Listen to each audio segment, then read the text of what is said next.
cooking class, mainly for my kids.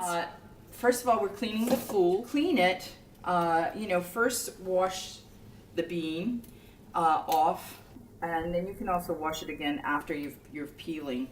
But you just peel the skin back, take the top and like the top of it and pull back and pull back. See? It peels back.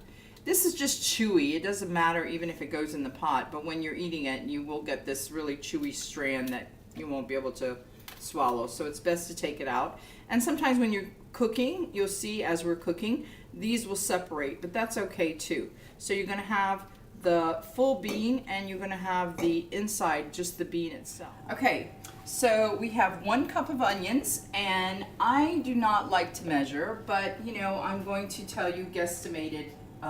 So we probably put about 2 tablespoons of olive oil in the pot, and then go ahead and put your onions, and you can saute the onions, or if you want to be a quickie, you can actually dump all of it together and it will cook together.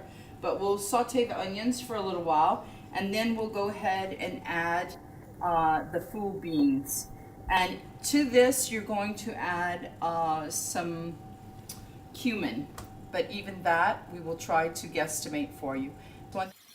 And you're just going to let this simmer for a little bit, and then I'm going to add my cumin, and I add a vegetable bouillon cube. I like it because it adds a little flavor, and you don't have to add quite so much salt, even though the bouillon cube has salt in it. I like to buy the organic brand if possible. Other brands, be careful, they have MSG and they have lots of additives. And okay, so this has been cooking for about 10 minutes, and I added probably about 1/4 of a cup of water, and I covered it.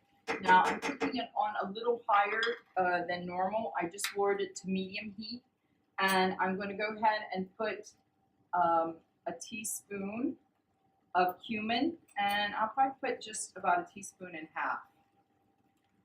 And then I like to increase the heat just a little bit, and you need to cook the cumin. I like to cook the cumin just a tad for the fact that it some spices need to be cooked, and cumin is one of those that it just gives a better flavor to the dish that you're making in with it. A lot of the Indians cook their spices, fry their spices, and cumin's just one of those that I think it's nicer, or you get more flavor from it. Okay, so now that the cumin is heated and through the dish, I'm going to add 1/2 cup of water and the bouillon, which I melted, into the 1/2 cup.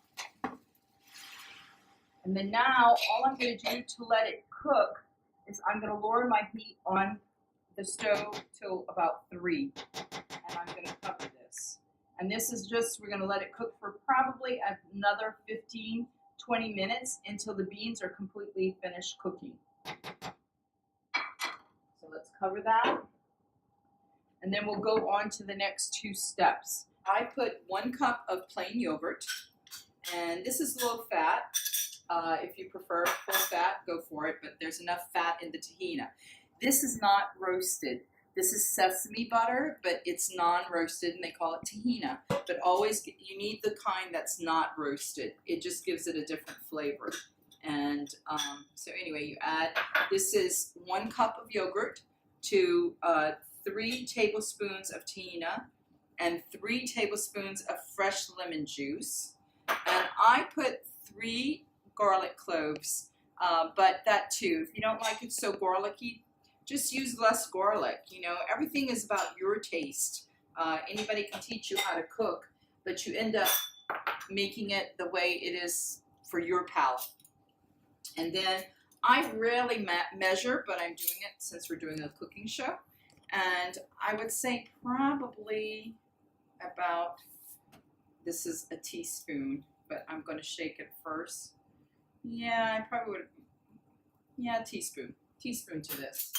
And then mix, and this we're going to set aside. This is going to be our mixture that's going to go over our fried pita chips.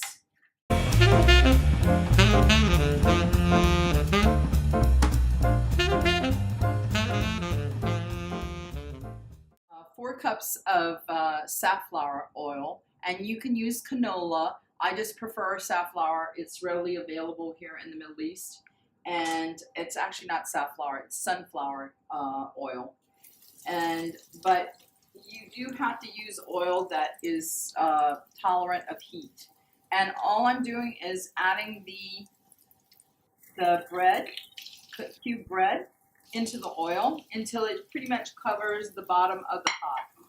And as you can see, these are fried, and I like to add just a little bit of salt because I find it has better taste. So, and that's an option too. You don't have to salt because the topping that we're going to put with the tahini does have salt in it. The only thing is when you're serving this dish, you don't want to make it like a head in a sort of way. You can fry the bread ahead, but you really want to put it together at the very end right before you serve it because it's nice to have the bread to stay crispy. Okay, tying up this dish, so there's 3 things we did.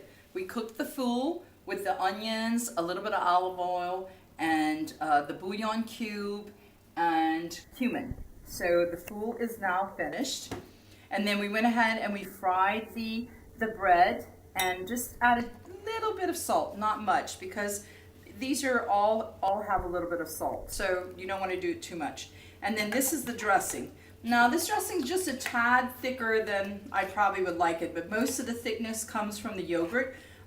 You can add just a little bit of water to make it a little bit thinner, but we have yogurt, tahini, lemon juice, a little bit of salt, and the garlic, okay, in this.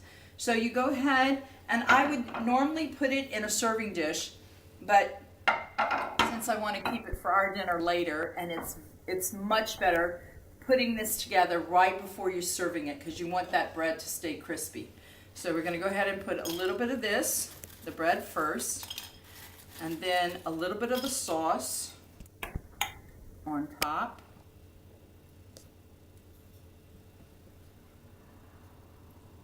And like I said, before you're serving it to your family or your crowd, you would go ahead and do this, but like right before, like everything else should be on the table, and this and the beans should be hot.